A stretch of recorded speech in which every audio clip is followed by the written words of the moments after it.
take the Subaru out today. You know, it's freaking cold as hell, but that's okay. We'll take it out anyways. I'm shivering right now. Alright, let that warm up. Yes, sir. Where's my ethanol content at right now? 77.3. We should be good. Oh, yeah. Sound of the Tomei. Gotta love it.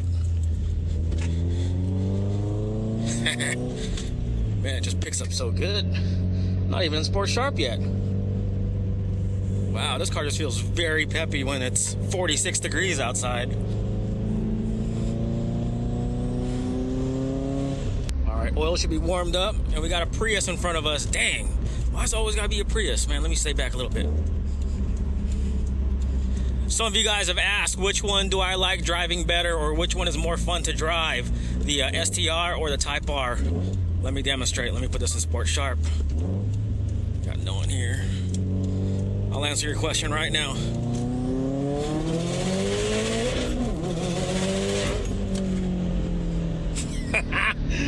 Yeah. All right, let's do this. Let's open up that wastegate.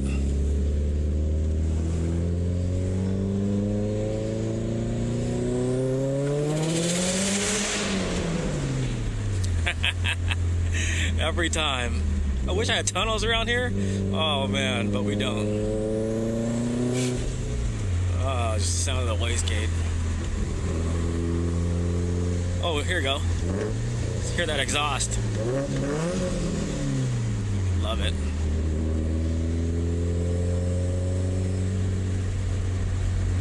Oh man. I know you guys are going to ask me to compare the Type R and the STI. I will one day, but I already know it's going to be a long video. 100% honest. I don't think you guys are going to want to sit through all that. But one reason why I haven't is that I know there are people that are very sensitive to their platform. So I don't think I'll be posting that video anytime soon. And it'll also give me time to prepare and give me more time to drive the Type R just a little bit more than I already have. I haven't driven it that much. The wife is the one that always drives it, not me. Got the iDoing head unit right there. Gotta love wireless Apple CarPlay or Android Auto, whichever platform you guys use. Works for both. And well, there is one thing I can say I do not like about the Type R, in that I filled it up for the first time not too long ago, or the other day, and I was only able to put 11 gallons of gas in it, and it was at full empty. I think the small fuel capacity is one thing off the bat that I do not like about the Type R. Well, with the STI, I think it's a 16-gallon tank. So if I was not on E85, I'm pretty sure I could probably get better range, maybe, or same amount of range. So have you ever said to yourself, you know what, my Subaru makes enough power, it doesn't need any more? Probably not very many of you. So with all that said, we have a lot of new subscribers to this channel, so let me explain exactly what is done to the STI and what we are changing to in order to make a little bit more power. Okay, so just a brief overview of what's been done to the STI, because I understand we have a bunch of new subscribers to the channel. If you haven't seen the whole build series where we put together this engine with Josh Bader all in one weekend, go ahead and click that I somewhere up here so you can get fully caught up on what's been done to the STI. We're looking at an out front closed deck block, built internals. Everything was put together by Josh Bader himself. FP black turbo, wonderful turbo. I recommend that turbo to anybody with a built engine, or maybe even a stock RA block. Also BC 272 cams. Also we have 1300cc injectors, IAG fuel lines, fuel rails, Cobb Flex fuel kit, AEM 340 fuel pump, parent equal length header, groom speed up pipe, 44mm external wastegate, catless downpipe, exiting out a Tomei exhaust.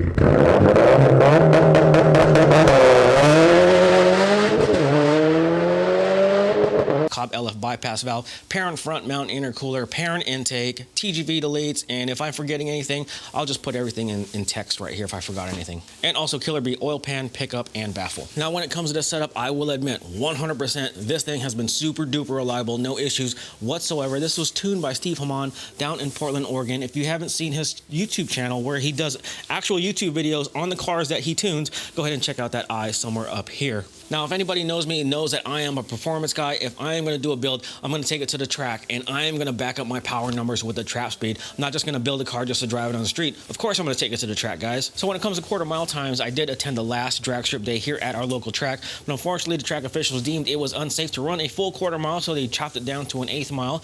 It sucked. I was kind of disappointed because I wanted to back up my power numbers with the trap speed like I told you guys earlier, but it did not too bad. Actually, it did a 77.5 at 95 miles an hour with a 1.760 foot, which was on pace to about 11.5 quarter mile time.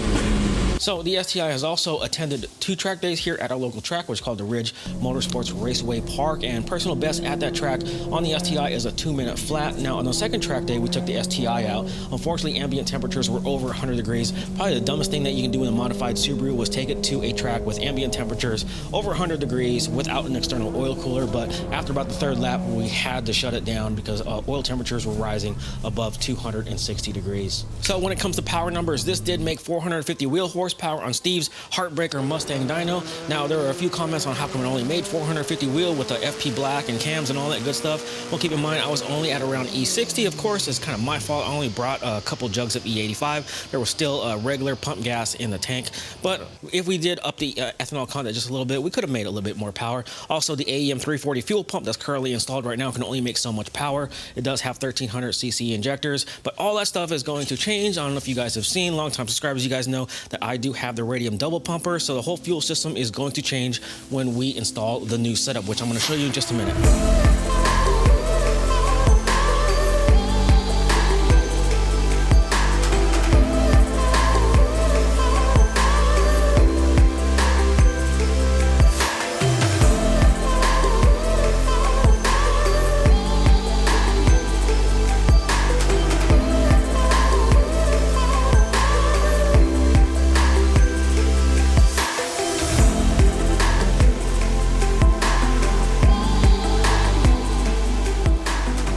As you guys can see, we're going rotated. So first of all, I just want to say big thanks to Chandler Carlson for helping me obtain the rotated turbo kit. Without him, I wouldn't be able to afford this thing. So I'll put Chandler's Instagram credentials down on the screen. But yeah, super excited to finally go rotated.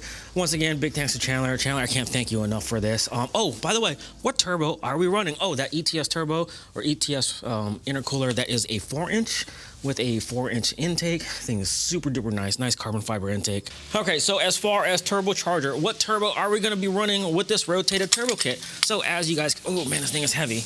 Right here, the PT 6466 with a 105 housing. Yeah, this thing can make, what, about 800 wheel horsepower, but I don't think we're gonna touch 800 wheel horsepower, to be perfectly honest with you. But yeah, super duper excited. Something I've been wanting to do for a very, very long time was to go rotated on the setup. So pretty much the same setup as Casey's car, pretty much. But yeah, as you guys can see, 105 housing. Now Chandler did also provide the smaller exhaust housing, but I think we're gonna stick with the bigger housing because yeah, that's what Josh says to run. But yeah, super duper excited for this. I don't know exactly when I'm gonna get everything installed, to be honest with you. There's still a few things that I do have to purchase in order to get everything installed. As far as installing everything, we might do everything here on the channel, or we might do another collab with Josh. Who knows? We will see. To be perfectly honest with you, I am happy with the setup that I'm currently running with the FP Black. But you know what? I had an opportunity to go rotate it, so why not? So, but there it is. Thanks for watching. I appreciate your guys' support. A lot of things coming to the channel when it comes to the Subaru and also for the Type R, but I really do appreciate your guys' support. Thank you guys, and yeah, we're out of here. I gotta put all this stuff away because I still gotta do some last minute Christmas shopping. Anyways, thanks for watching. Talk to you guys later. Peace out, guys.